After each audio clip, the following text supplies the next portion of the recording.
Olá! Hoje a gente vai mergulhar de cabeça em uma das narrativas de criação mais conhecidas do mundo. Mas olha, não vamos só recontar a história não. A gente vai tentar decodificar a estrutura dela, o ritmo, a lógica impressionante que transforma o caos completo em um cosmos organizado. Vamos descobrir juntos como a ordem foi literalmente esculpida a partir do vazio. É aqui que tudo começa. Pensem nisso. Não é um nada absoluto, mas um estado de potencial caótico. Em hebraico, a expressão é tohu vabohu, sem forma e vazio. Esse é o nosso ponto de partida. É como se fosse uma tela em branco, esperando a primeira pincelada de ordem. Então, a primeira fase da criação não é sobre preencher um espaço, mas sim sobre dar forma a ele. É o momento de estabelecer as regras do jogo, as leis fundamentais do universo que está prestes a nascer. E aqui está, o primeiro comando. É direto, é poderoso, é instantâneo, não tem esforço, não tem processo. É apenas a palavra que, no mesmo instante, se torna realidade.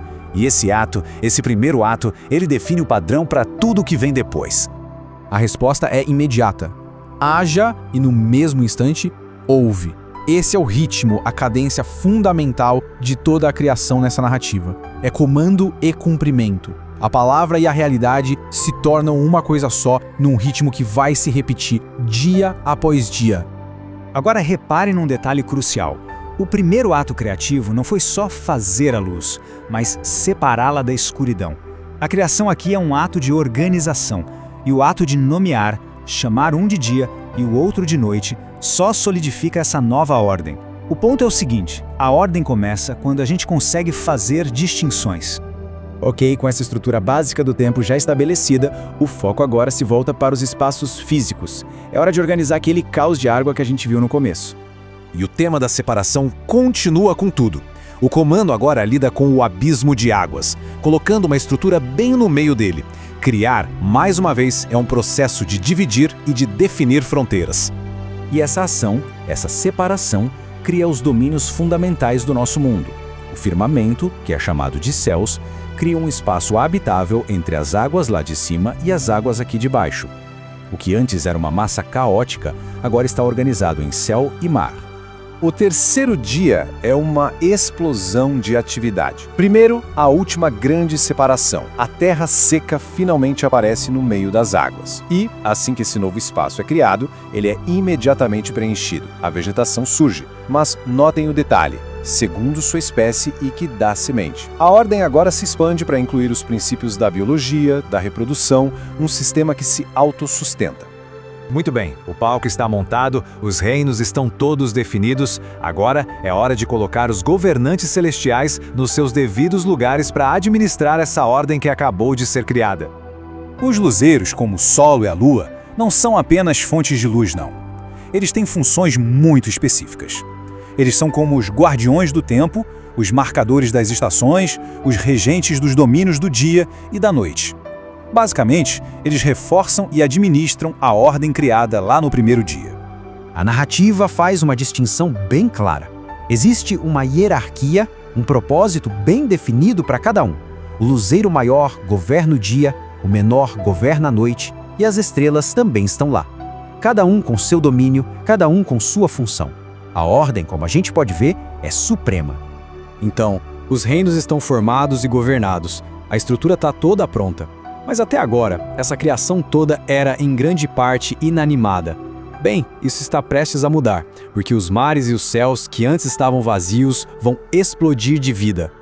O quinto dia é uma verdadeira explosão de vida animal. As águas produzem uma multidão de criaturas, desde os grandes peixes até toda a alma viva que se arrasta. Os céus se enchem de aves de todo tipo. Aquele princípio de primeiro formar o espaço e depois preencher está aqui, em plena exibição. E aqui a gente vê algo completamente novo, a primeira bênção. É um comando que não é dado para criar algo do zero, mas para continuar a criação.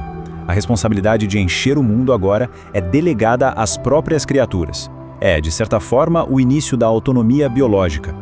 A estrutura está quase completa. Céu, mar e terra estão formados e cheios de vida. Mas o sexto dia? O sexto dia reserva o ato final e o mais significativo de toda essa narrativa. Primeiro, o último reino, que estava vazio, é preenchido. A terra seca recebe suas criaturas, cada uma segundo sua espécie. O mundo agora pulsa com vida animal de todos os tipos. Mas a obra-prima do sexto dia ainda está por vir. E chegamos ao momento crucial. A própria linguagem da criação muda. Não é mais um haja, mas um façamos. Parece uma pausa, uma deliberação. A criação da humanidade é claramente apresentada como o clímax de todo o processo. A única criação feita à imagem e semelhança divina. A humanidade recebe uma bênção e também um mandato que são únicos. A tarefa não é apenas continuar a encher a terra como os outros animais, mas também subjugá-la e dominar sobre as outras criaturas.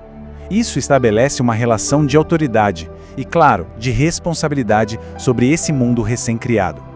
Um detalhe final e fascinante sobre a ordem original. A provisão de alimento é universal. E olha só, pacífica. Tanto para os humanos quanto para todos os animais, a dieta designada é baseada em plantas. É a visão de um ecossistema em perfeita harmonia. E aqui está, a avaliação final. Ao longo dos outros dias, a avaliação era sempre bom. Mas agora, com a criação completa, com a humanidade em seu lugar, a avaliação sobe de nível. É muito bom. Isso marca a conclusão, a perfeição da obra. A ordem está finalmente completa. Isso tudo nos deixa com uma pergunta para reflexão. A sequência dos fatos não parece ser aleatória, certo? Ela vai da criação do tempo e do espaço, para o preenchimento desses espaços com vida e culmina numa criatura que tem a tarefa de administrar tudo.